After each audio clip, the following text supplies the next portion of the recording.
하나님, 당신이 누구신지 정말 제대로 알고 싶습니다. 말씀대로 살아보려고 애를 쓰지만 자꾸만 넘어지고 실패하고 이제는 하나님이 점점 부담스럽다.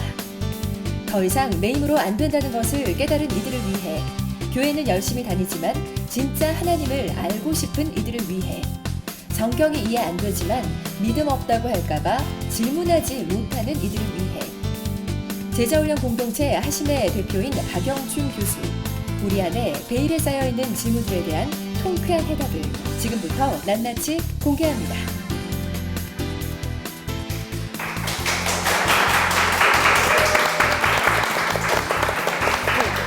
안녕하세요, 신하라입니다. 하나님의 마음을 알아가는 하심, 용서받은 탕자 6번째 시간인데요.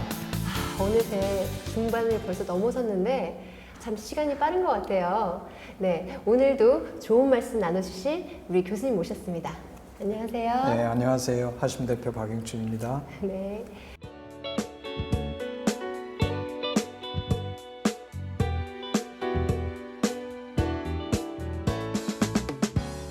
그리고 저희와 함께 얘기를 나누실 패널 두 분 모셨습니다.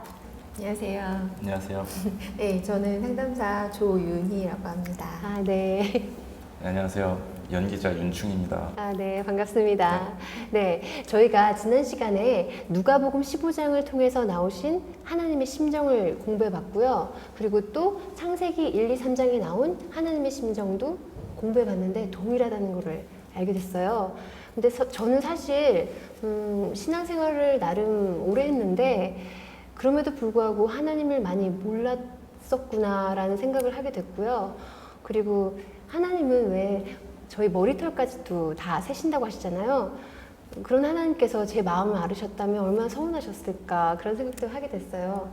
그리고 하나님의 마음을 알면 알수록 하나님께서는 하나님이 어떤 분인지 저희가 정말 알기를 원한다 그런 생각도 들었습니다. 근데 그러다 보니까 좀 궁금한 게 좀 많이 생기는데 오늘 나오신 패널 분들께서도 좀 궁금한 게 있으신가요? 저도 신앙생활을 계속하면서 제일 궁금했던 것 중에 하나가 하나님께서 약속을 따라서 보내신 분이 예수님이라고 하셨는데 그 예수님이 또 하나님의 아들이기도 하고 하나님이기도 하다라는 게 이게 무슨 말인지 그게 참 궁금했었어요. 네. 저도 마찬가지인데요.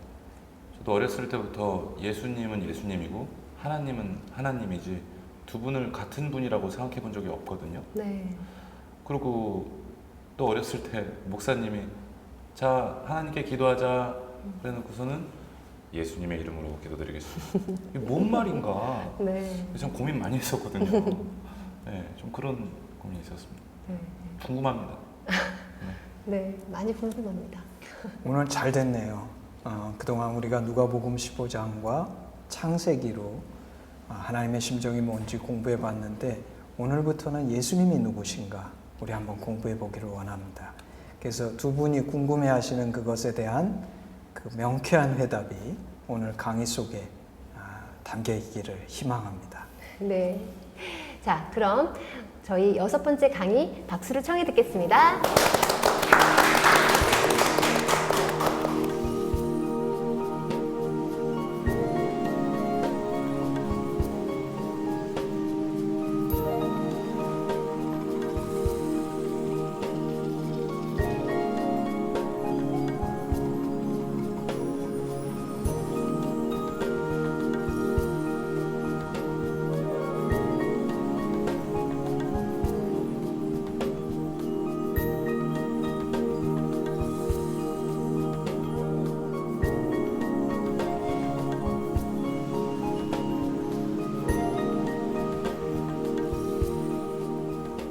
오늘은 우리 용서받은 탕자 6번째 강의, 그래서 예수님이 누구신가 우리 한번 같이 공부해 보기를 원합니다. 특별히 제가 택한 본문은 히브리서 1장 1절서부터 5절인데 이 히브리서 1장 1절서부터 5절을 통해서 이 5구절밖에 안 되는 짧은 구절이지만 예수님과 구약과의 관계, 구약에는 선지자들과 구약의 말씀이 계신데 그 구약의 말씀과 선지자들 그리고 예수님하고는 어떤 관계성을 갖고 있고 그리고 예수님은 과연 누구신가 그래서 예수님의 정체를 아는 것이 굉장히 중요하죠. 우리가 누군가에 대해서 알려고 할 때 그분은 누군가, 그분의 정체에 대해서 아는 것이 참 중요한데 우리 히브리서 말씀을 통해서 그 예수님이 누구신가에 대해 한번 같이 공부해 보기를 원합니다. 히브리서 1장 1절에 보면 옛적에 선지자들로 여러 부분과 여러 모양으로 우리 조상들에게 말씀하신 하나님이, 여기 참 재미난 표현이 나와요. 우리 조상들에게 말씀하신 하나님. 하나님은 말씀하시는 하나님이시라는 거죠. 그래서 하나님은 침묵하시는 하나님이 아니라 성경이 얘기하시는 하나님은, 구약이 존재하는 이유는 무엇이냐면 우리 하나님께서 선지자들을 통해서 여러 부분과 여러 모양으로 조상들에게, 우리의 옛 조상들에게 계속 말씀해 오셨던 하나님이시다. 그럼 하나님 뭘 말씀하셨을까? 하나님께서는 제가 말을 하면 저는 뭘 얘기합니까? 제가 말하고자 하는 것, 그걸 제가 이렇게 표현할 수 있을 것 같아요. 나의 마음, 나의 심정. 저희가 여태까지 우리가 용서받은 탕자의 주제 단어를 하나 뽑는다 그러면 하나님의 심정이었죠. 그래서 구약에서 하나님께서 끊임없이 말씀해 오신 것이 무엇이냐면 하나님의 심정을 얘기해 오신 거죠. 하나님의 심정을 하나님 전하기 원하시는데 선지자들이 하나님의 심정을 먼저 깨달아서 조상들한테 이것을 전해준 거죠. 근데 재미있는 것은 이 선지자들이 전한 것을 성경은 뭐라고 얘기하냐면 여러 부분과 여러 모양이라 그랬어요. 여러 모양은 뭐냐면 구약의 선지자들을 통해서 하나님께서 당신의 뜻을 계시하실 때 때로는 꿈으로 나타나기도 하고 환상을 보기도 하고 혹은 말씀으로 가르쳐 주시기도 하고 천사를 보내서 얘기하시기도 하고 온갖 모양이 있는데 여러 모양인 거죠. 그래서 여러 모양으로 우리 하나님께서 선지자들을 통해서 말씀하셨는데 또 다른 거는 뭐냐면 그 말씀하신 것이 부분이라는 거예요. 부분은 뭐냐면 전체가 아니라는 거죠. 이게 참 재미난 표현이죠. 그럼 왜 부분일까 이 생각을 할 텐데 2절을 저희가 보면 2절에 이렇게 나와요. 이 모든 날 마지막에 아들로 우리에게 말씀하셨으니. 그러니까 예수님이 오셔서 이 모든 날 마지막이라는 건 완성이라는 거죠. 그러면 왜 아들이 이 마지막이고 완성인가? 그렇죠? 왜 이걸 우리가 이제 신학적으로는 계시의 완성이라고 얘기해요. 그럼 왜 예수님이 계시의 완성인가? 제가 이렇게 표현하면 제일 쉬울 것 같아요. 하나님 말씀하신 이유는 하나님의 심정을 계시하기 원하셨다고 했죠. 그래서 제가 예를 들어서 저의 심정을 우리 전해주기 위해서 선지자들은 마치 뭐와 같으냐면 저의 마음을 먼저 안 사람들, 제 친구라고 얘기할 수 있죠. 제 친구들을 보내서 나의 마음, 나의 심정이 뭔지 여러분들한테 전해줬다 그러면 여러분이 저의 심정을 알겠습니까? 모르겠습니까? 알 수 있겠죠. 왜냐하면 저의 심정을 먼저 깨달은 사람이 와서 전해주니까. 근데 그거는 완전한 심정인가? 아니라는 거예요. 왜 완전하지 않은가?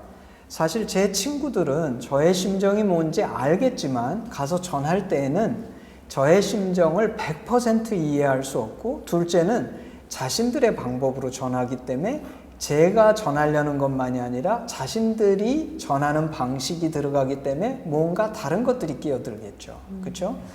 그래서 이것은 부분이라고밖에 얘기할 수 없어요. 만약에 제가 제 심정을 제대로 100% 완전하게 전하려고 그러면 어떻게 해야 됩니까? 친구들을 보내서는 되지 않는 거예요. 제가 직접 가야죠. 직접. 그런 것처럼 오늘 여기에 보면 선지자들은 하나님의 심정을 먼저 깨달은 사람들인데 그 사람들이 전한 것은 100%일 수가 없어요. 왜냐하면 그들은 친구이기 때문에. 하나님의 심정을 100% 제대로 전하려고 그러면 하나님 당신이 오셔야 돼요. 그래서 예수님은 우리가 아는 것처럼 하나님이신데 부분이 아니라 마지막에 완성하셔서 더 이상 전할 필요가 없는 하나님의 심정을 완전히 보여주시고 계시하신 것이다. 이해하셨죠? 자, 그래서 두 번째, 그러면 이 예수님은 누구신가? 2절에 보면 만유의 후사로 세우시고 또 저로 말미암아 모든 세계를 지으셨다. 만유의 후사로 세우셨다는 것은 이 세상의 상속자가 되셨다 이거예요. 그러니까 왕이 있으면 왕의 아들은 뭐죠? 차기 왕이 되는 거죠. 왕세자. 그렇죠. 왕세자. 그래서 예수님이 후사로 세우셨다는 것은 앞으로 올 모든 세상에 예수님이 그 상속자가 되시는 왕세자 같은 분이시다. 그러니까 하나님이 세상의 주인이시니까 예수님은 왕세자가 되시는 거죠. 그러므로 예수님은 하나님을 좇아서 이 땅을 다스리게 되는 그런 왕세자 같은 분이시다. 그리고 동시에 예수님의 별명이 말씀이잖아요. 말씀인데 하나님께서 이 세상을 지으실 때 말씀으로 지으셨기 때문에 예수님을 통해서, 말미암아라 그러는데 말미암아는 예수님을 통해서 이 세상이 지어졌다. 다시 말해서 예수님이 창조주시라는 거죠. 그러면 예수님은 앞으로 이 모든 세상을 다스리는 분이시고 동시에 이 세상의 창조주 되시는 분이시다. 이게 2절이 얘기하는 그 말의 뜻은 뭐죠? 곧 하나님이시라는 뜻이죠. 예수님은 하나님이시다. 그리고 이제 3절에 가서 예수님을 좀 더 설명한 것이 하나님의 영광의 강체요 그 본체의 형상이시라. 그의 능력의 말씀으로 만물을 붙드시며 죄를 정결케 하는 일을 하시고 높은 곳에 계신 위엄의 우편에 앉으셨느니라. 이 복잡한 말인 것 같은데 사실 내용은 굉장히 간단합니다. 하나님의 영광하면 광채가 떠올라요. 그래서 영광과 광채 사이의 관계성은 뭐냐면 하나님의 영광을 우리가 시각적으로 형상화한 것이 광채예요. 그렇죠? 실제 하나님의 영광을 볼 때 우리가 광채가 있는지는 본 적이 없어요. 우리는 몰라요. 그렇지만 영광이라는 본질을 우리가 시각화시키면 광채가 되죠. 그 뒤에 말도 똑같습니다. 본체의 형상, 본체는 뭐냐면 본질인데 본질을 눈에 볼 수 있는 것으로 만들면 형상이 되죠. 그래서 예수님이 하나님의 영광의 광채, 본체의 형상이라는 건 뭐냐면 하나님은 본질 되신 분이고 영이시라 형체가 없으시잖아요. 형체가 없는데 그 본질 되신 하나님이 내가 볼 수 있고 시각화된 분으로 나타난 분이 예수님이다. 이것이 이제 설명해 주는 거죠. 그래서 그럼 우리가 예수님의 정체를 정리해 보면 나는 영이신 하나님을 눈으로 볼 수는 없지만 그 하나님이 내가 볼 수 있고 만질 수 있고 대할 수 있고 실제 경험할 수 있는 하나님으로 오셔서 그렇지만 본질은 하나님이신 그 하나님이시구나. 그게 예수님이시다. 아까 질문하셨었는데 그래서 예수님은 하나님과 비슷하거나 하나님께 가까이 간 분이 아니라 하나님 그 자체신데 내가 경험할 수 있고 만질 수 있는 하나님이다. 그리고 4절에 가면 이런 얘기가 나옵니다. 저가 천사보다 얼만큼 뛰어남은 저희보다 더욱 아름다운 이름을 기업으로 얻으심이니 어떤 이름을 얻으셨냐면 하나님께서 어느 때에 천사 중 누구에게 내가 내 아들이라 오늘날 내가 너를 낳았다 하셨으며 또다시 나는 그에게 아버지가 되고 그는 내게 아들이 되리라 하셨느냐. 이 말이 이제 복잡한 말 같은데 이런 뜻이에요. 하나님께서 천사들에게는 내가 너를 낳았다고 얘기한 적도 없고 내 아들이라고 얘기한 적도 없다는 거예요. 천사는 뭐죠? 하나님이 만든 피조물이죠.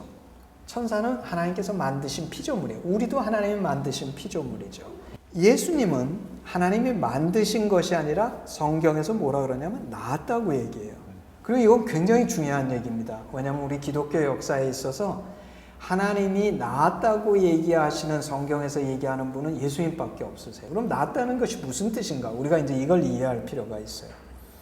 소가 난 것은 아무리 처음 나온 송아지가 비실비실해도 뭐죠? 소죠. 소와 송아지, 낳아진 것은 낳은 것과 본질상 동질이에요. 만들어진 것은 만든 분과 만들어진 것은 본질상 동질이 아니죠. 가령 우리 인간이 아주 뛰어난 인공지능의 컴퓨터로 뛰어난 인공지능을 만들어서 기가 막힌 생각을 해내고 계산을 해도 그 만들어진 인공지능은 나하고 동질이 아니에요. 그저 컴퓨터일 뿐이죠. 근데 인간이 낳은 애는 아무리 그냥 놔두면 굶어 죽고 바보같이 그렇지만 본질상 나하고 동질이죠. 소는 소를 낳고 개는 개를 낳고 말은 말을 낳고 개는 개를 낳는 것처럼 마찬가지로 하나님이 낳으실 때는 뜻은 무슨 뜻이냐면 하나님과 본질상 동질이다 그 뜻이다 이거예요. 이거는 제가 묵상한 것이 아니라 우리 기독교 역사에 있어서 교회가 큰 질문을 던집니다. 예수님은 누구신가? 그래서 당시 로마 교회가 전 세계 교회가 로마 교회였는데 로마 교회에서 전 세계 교회의 그 성경 지도자들을 모아서 니케아 종교회의라는 걸 합니다. 그 기원 후 한 200년 가까운 시대 때 불러서 거기에서 벌어진 논쟁이 뭐냐면 예수님이 하나님이신가 아니면 하나님께 가까이 간 성자인가. 그 논쟁 속에서 무엇이 하나님께서 우리에게 가르쳐 주신 것으로 결정이 되냐면 이 얘기를 써서 하나님이 낳았다고 하시는 분은 예수님밖에 없는데 예수님을 낳았다는 것은 소는 소를 낳고 개는 개를 낳는 것처럼 하나님이 낳으신 분은 본질상 하나님과 동질이다. 그러므로 예수님은 하나님께 가까이 간 단순한 성자가 아니라 하나님과 조금 더 다르지 않은 완전한 하나님과 동질이신 하나님이시다. 이 얘기를 통해서 교회가 예수님은 하나님이시라는 그 신앙 고백을 택하게 되는 거예요. 그러면 그 전에 어떤 다른 방식으로 계속 표현을 했었는데 선지자들이 그 본인의 100% 그러니까 본인의 입으로 말하지 않고 선지자의 입으로 말했기 때문에 하나님이 위에서 보다가 답답하셔서 마지막으로 예수님의 모습으로 그렇게 나타나서 보여준 거다라고 정리를 하면 되나요? 여기서 이제 조금 조심해야 될 게 있는데 그 선지자들도 하나님의 심정을 바로 가르친 거예요. 그렇죠? 근데 제가 이제 주목하고 싶은 것은 뭐냐면 선지자들은 하나님의 심정이 뭔지 먼저 깨달은 사람들이기 때문에 분명히 바로 전해줬어요. 근데 선지자들이 그걸 전할 때 선지자들은 하나님 당신이 아니니까 자신들의 방법과 자신들의 표현 방법을 써서 그걸 표현한 거죠. 그래서 우리가 그 선지자들이 표현한 것을 바른 하나님의 심정으로 쳐다보게 된다 그러면 거기에서 진리를 발견할 수 있겠죠. 근데 문제는 뭐냐면 그거를 제대로 바라볼 수 있고 찾을 수 있는 근거가 뭐냐면 하나님의 심정 그 자체가 제대로 완전하게 계시되신 분이 예수님이기 때문에 예수님이라는 기준을 통해서 구약을 쳐다봐야 된다는 거예요. 이해하시겠어요? 그래서 그러지 않고 단순히 내 인간적인 시각으로 구약을 쳐다본다 그러면 선지자들에게서 나타난 선지자들 자신의 그 개인적인 것들에 주목할 수가 있다는 거예요. 그것이 아니라 구약은 하나님의 심정을 전달한 것인데 그것이 전달되는 것이 예수님을 통해서 완성됐기 때문에 예수님이 완전히 계시했기 때문에 예수님을 통해 우리가 구약을 쳐다보게 되면 가장 바르게 구약을 쳐다보는 방법이고 그래서 예수님이 계시의 완성이시다. 이렇게 표현하는 게 좋을 것 같아요. 그래서 구약이 꼭 잘못됐다는 뜻이 아니라 가장 온전한 계시는 예수님을 통해서 완전히 이루어졌다. 그래서 첫 번째 우리가 다뤘던 것은 많은 사람들이 구약과 선지자와 예수님과의 관계를 잘못 선정하기 때문에 마치 구약의 말씀이나 선지자들이 예수님과 동격인 것처럼 하지만 사실은 구약과 선지자들은 전부 다 예수님을 향해서 설명하기 위해 존재하는 것이지 예수님이 궁극적으로 계시의 완성이시다. 다시 말해서 기준이시라는 거예요. 그리고 그 예수님은 하나님이 낳았다고 하시는 분이신데 그렇기 때문에 하나님 당신이고 하나님과 본질상 같은 분이시고 오늘 성경에 나온 것처럼 창조주시고 보좌에 앉아서 오실 세상의 주인 되실 분이시고 세상 만물을 붙드시고 우리로 하여금 죄를 속함을 받게 하시고 그리고 하나님과 동격이기 때문에 그 보좌 우편에서 이 세상을 다스리시는 하나님이시다. 이게 이제 성경이 가르쳐 주는 거죠. 그래서 오늘 우리는 예수님의 정체 그리고 예수님은 어떤 분이시고 구약과의 관계성에 대해서 우리 한번 배워봤습니다. 결국 하나님께서 예수님을 보내신 이유가 하나님의 심정을 온전히 보여주기 위함이군요. 그렇죠. 예. 그렇구나. 그러니까 뭐든지 본인 말을 들어야 되는 것 같아요.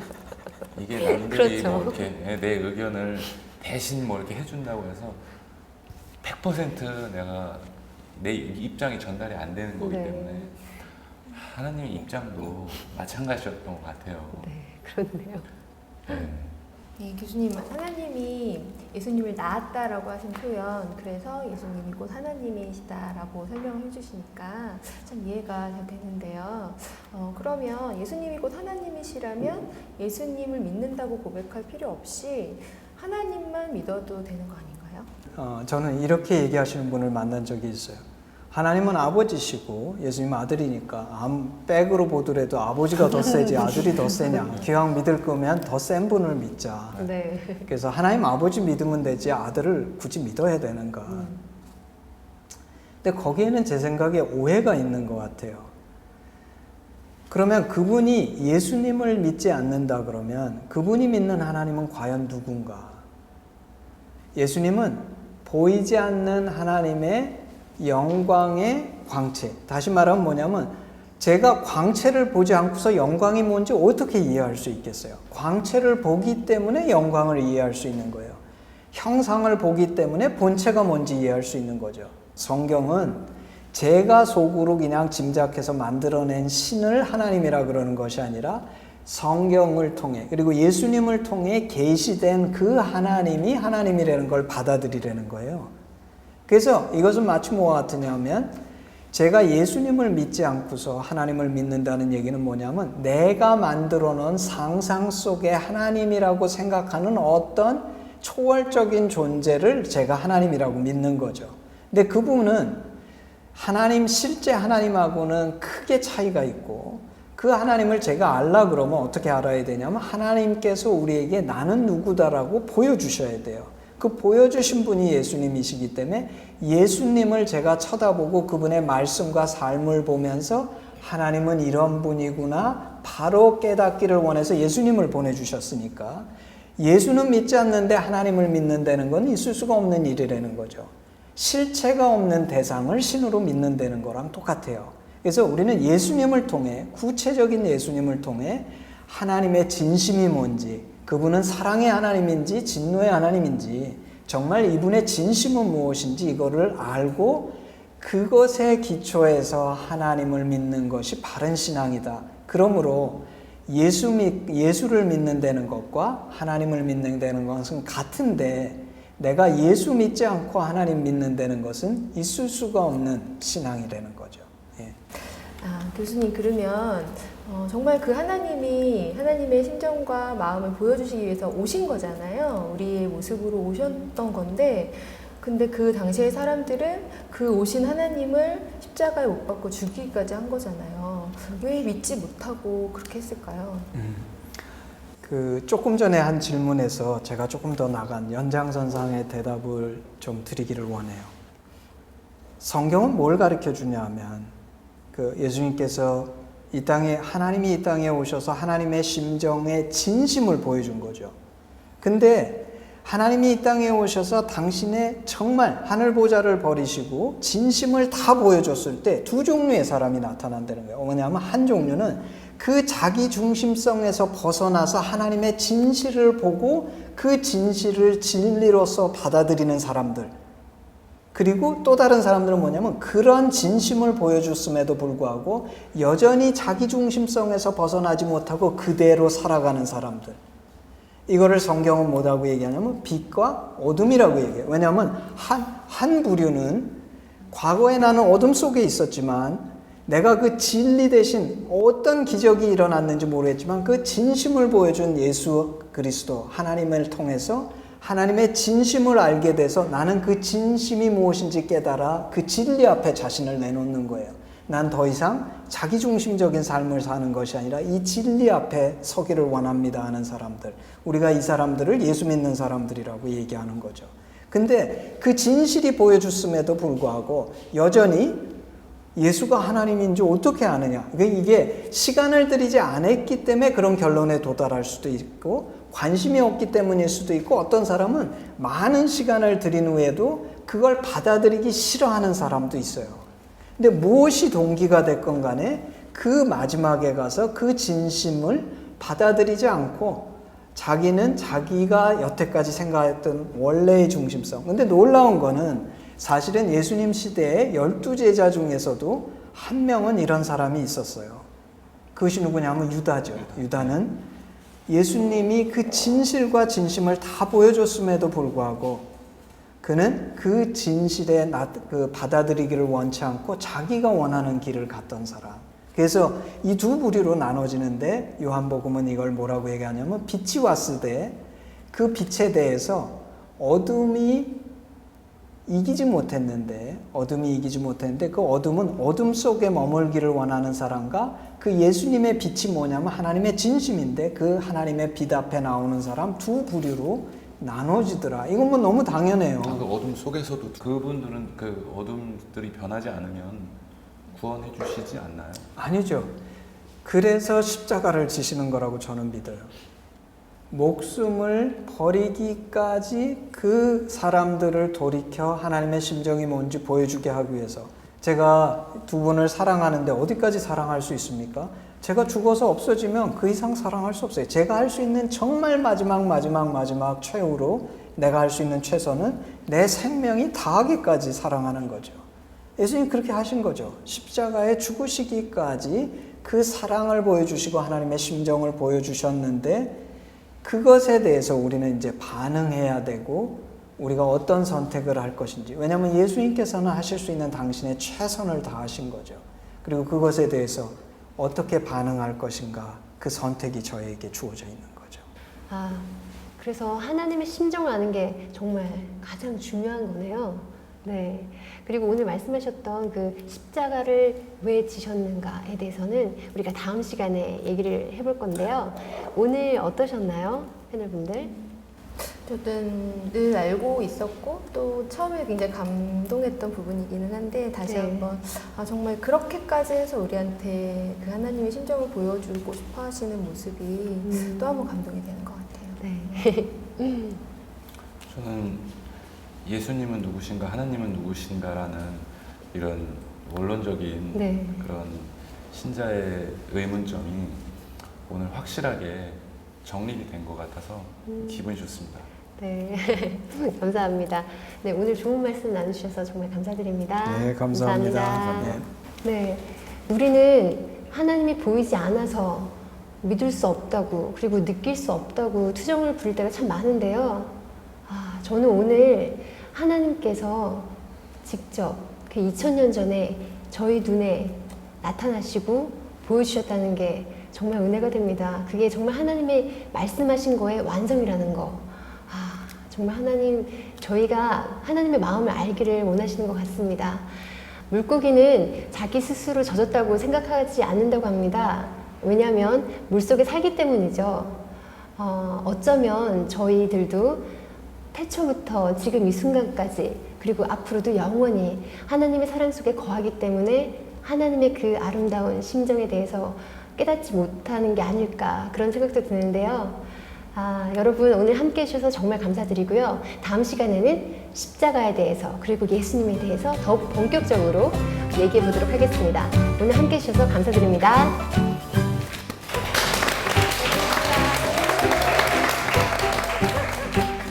정말 하나님을 제 삶의 주인으로 모셔드리는 그런 계기가 됐던 것 같습니다. 너무 속이 후련해지고 기쁘고 이거 꼭 전해주고 싶다. 화심 화이팅! 십자가는 고난이다. 용서. 예수님의 마음 희생이 너무 내 가슴 속에 받고 살아갈